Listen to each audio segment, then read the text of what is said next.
Hola, bienvenidos a este mini episodio de Arquitectura a Pata. El día de hoy les traemos las voces de algunos amigos y conocidos que nos compartieron sus experiencias al recorrer Japón. En el último episodio hablamos con Giancarlo Ramírez, quien nos compartió una mirada fresca y emocionante de sus vivencias al estar en Tokio.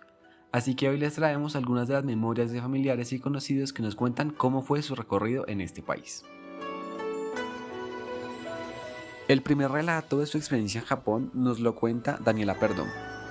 Yo creo que a mí lo que más me impactó y pues más me gustó también de recorrer Japón, bueno, Tokio, fue la manera y la dinámica que tienen la cultura ancestral y la cultura milenaria con la cultura moderna. El hecho de que estás mirando rascacielos por todos lados, pero de un momento a otro te encuentras con un templo, te encuentras con una escultura, te encuentras con un símbolo que representa lo que es el sintoísmo o lo que son, digamos, las creencias más antiguas de la cultura japonesa.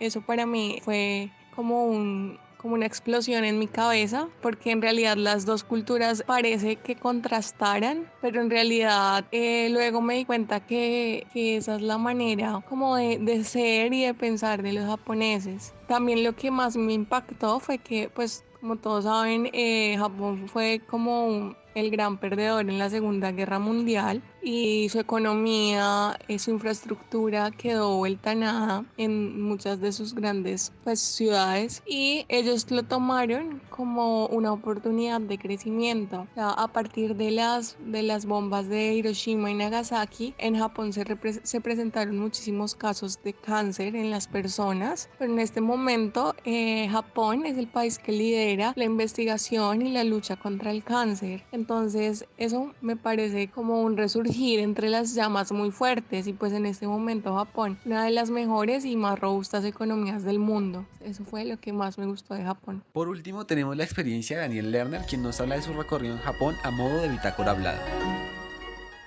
Después de un largo viaje en avión desde el aeropuerto de Houston, en Texas, Estados Unidos, llegamos por fin a Narita, el aeropuerto que sirve a la ciudad de Tokio, en Japón. La primera impresión fue, a pesar de las diferencias en cultura, no sabemos el idioma, etcétera, etcétera, lo sencillo y perfectamente organizado que era todo. No tuvimos ningún problema en orientarnos para tomar el Narita Express, que es el tren que lleva a los pasajeros del aeropuerto de Narita a lo que se llama la ciudad de Tokio. El tren nos dejó en la estación muy cercana al hotel que íbamos. Salimos de la estación y de ahí uno puede orientarse muy fácilmente caminando. Nos abocamos a visitar la ciudad. Todo súper fácil porque Japón es el país, a mi criterio, con la mejor organización del mundo. La gente es súper amable, pero uno no les entiende y ellos no nos entienden a nosotros. Así que hoy en día se facilita el entendimiento con estos diccionarios por internet, ¿sí? Es decir, en esa época todavía no existían estos programas, pero es decir, con señas y de alguna forma, porque ellos en general no hablan inglés, es decir, muy poca gente habla inglés, y a pesar de esto no tuvimos ningún problema de orientación. Nuevamente, los mapas son muy claros, especialmente los mapas de las estaciones de los metros, tienen un montón de líneas de metros, tienen dos sistemas de metro en la ciudad de Tokio, entonces uno tiene que escoger qué sistema va a tomar porque los boletos son diferentes, es decir, si uno toma un sistema no puede transbordar al otro sistema. Muy bien, después de dar una vuelta y demás, obviamente lo que a mí más me interesaba es llegar a una zona que es la zona de la electrónica, y hay una zona que le llaman la ciudad eléctrica, ¿sí? O ciudad electrónica, que es está dentro de la ciudad, pero es, digamos, un barrio, ¿sí? Lleno de tiendas de electrónica, de todo lo que uno se le puede podía ocurrir. Había una tienda, es decir, de departamentos de electrónica y electricidad y artículos para el hogar que tenía todo un edificio de varios pisos y lógicamente ese era el paraíso terrenal para mí, ¿sí? Entonces me la recorrí de punta a punta, obviamente en varias visitas, una visita no me alcanzó y me llamó la atención todo lo que se ofrecía, ¿sí? Compré un montón de cositas, pero también me compré el bidet, ¿sí? Es decir, el asiento tipo bidet para el inodoro, ¿sí? En esa época todavía vivíamos en Houston, en Estados Unidos, y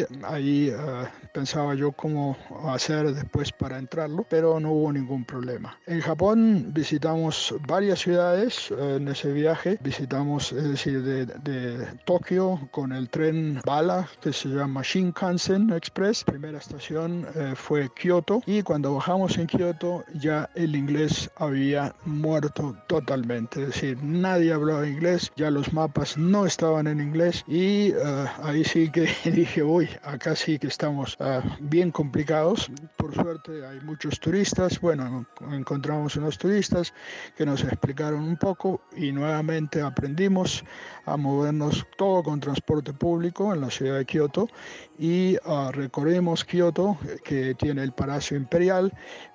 Kioto era la capital de Japón en su época, ¿sí? Y tiene por ende muchas cuestiones históricas muy interesantes, una de ellas el Palacio Imperial. El día era de lluvia que nos tocó y ahí nuevamente la organización, todo el mundo haciendo la fila. Después en el tour todo el mundo tenía que hacer la fila, no se podía uno separar porque ahí sí que le llamaban la atención, no se podía quedar atrás, el guía inmediatamente los metía otra vez en la fila, todos casi como el jardín de infantes de la manito, todos los turistas. Y muy interesante también, pero nuevamente me llamó poderosamente la atención la perfecta organización y la disciplina, es decir, extraordinaria del pueblo japonés.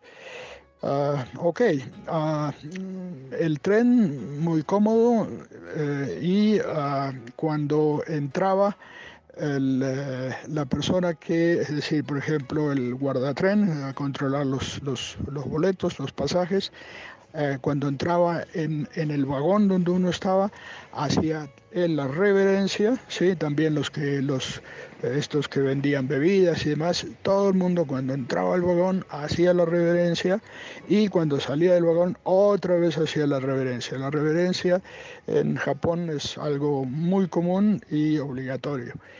Ok, llegamos después de Kioto a la ciudad de Osaka, también muy interesante, pero parece un hormiguero lleno de gente, pero no se tocan, no se cruzan, nada, todo perfectamente organizado, perfectamente disciplinado. De Osaka fuimos a Hiroshima, que es la ciudad donde cayó la primera bomba atómica. Hay un museo muy interesante, a uno se le eriza la piel recorriendo ese museo. Y de ahí otra vez volvimos a Tokio. Como sorpresa en este episodio, les recomendamos estar al tanto del lanzamiento del film Tokyo Ride de Hila Beca y Louis Lemoine, donde se presenta al ganador del premio Pritzker, el premio más importante de arquitectura, Ryue Nishizawa, cuestionando cuán arraigada está la práctica de la arquitectura y cuánto el entorno construido y cultural alimenta y moldea nuestra imaginación. Allí, Nishizawa narra en el camino su fuerte relación con su ciudad natal a través de algunos sitios que personalmente ama, edificios que le han influido y algunos de sus propios proyectos de arquitectura. Hila Beca y Louis Lemoine son dos artistas, arquitectos y filmmakers o productores de películas centrados en la relación entre las personas y el diseño, enfatizando la presencia de la vida cotidiana dentro de algunos de los proyectos arquitectónicos más emblemáticos de las últimas décadas. Es por eso que los tenemos como referentes para este podcast. Esperamos les sirva para entender un poco más de la arquitectura. Hasta un próximo recorrido.